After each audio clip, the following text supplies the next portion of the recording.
We wanted to get size and address our O&D lines. We believe games are won in the trenches. We ended up struggling last year with depth at both positions. Moved some guys back and forth trying to fill needs and stuff like that. So in this recruiting class, we want to address that, both guys that could come in and play right away and guys that would add depth to our depth chart so that we don't struggle later in the season if we do have some injuries like we did last year. The other thing we were looking for was playmakers, both sides of the ball. We needed to add a little bit of speed. We gave up too many big plays and didn't have enough explosive plays on offense. So I think we've been able to address both of those needs. We'll continue to address that.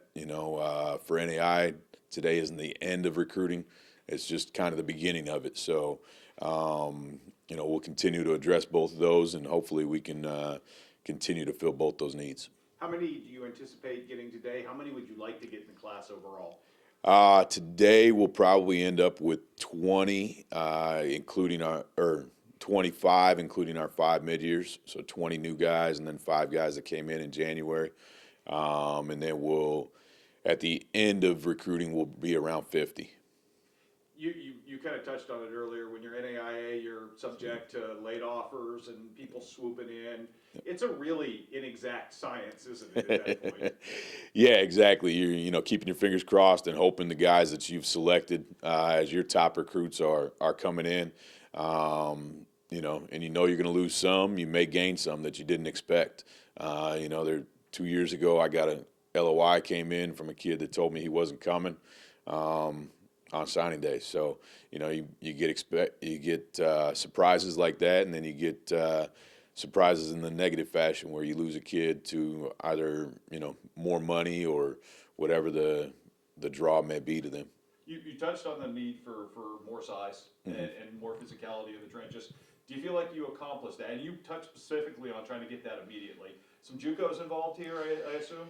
Yeah, we'll go the JUCO route a little bit. That's going to happen a little bit later. So the ones you'll see today on our list are going to be more high school guys, but we've got guys from the high school level that we feel might have a chance to compete depending on what they do from today till August. But they'll at least give us depth if they don't end up competing for a starting spot. And then we'll get into JUCOs. After signing day, we're also going to take a trip down to Florida. They do a lot of recruiting fairs post signing day for guys that didn't get what they wanted and are still out there looking. You've done a lot locally again this year. I know that's lifeblood for you in a lot of ways once you augment around it. Feel good about the local class of kids you brought in, and I know it's probably not complete at this point. Right. Yeah, it's not complete, but the guys that have signed at this point we're excited about. Chase Dooley we touched on yesterday from West Hancock. We got Cody Allred from Pittsfield. We got Jacob Barnes from Winchester. Another Pittsfield guy that originally went to Graceland is transferring to us, John Collier.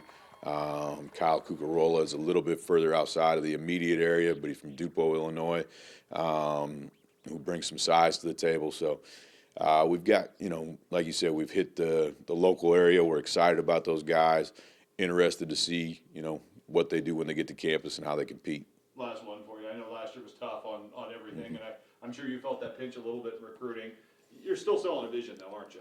Yeah, definitely. And I think kids can see it all the time. In my first 4 years at Culver, we were growing, moving up, and every once in a while through companies you'll take a slide, and then you got to reevaluate and move back up the charts. So we've done that. We've reevaluated as a team, and the team we had today working out at 6 a.m.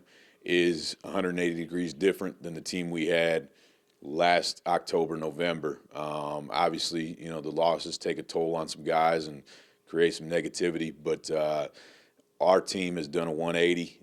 They've bought in. They're working hard. They're selling out. There's still areas we need to grow in, and things that we need to address, and we're working on those things. But from the effort that I've seen and the team unity that I've seen in these 3 weeks since we've started this semester, it's been the best I've had in my 5 years here.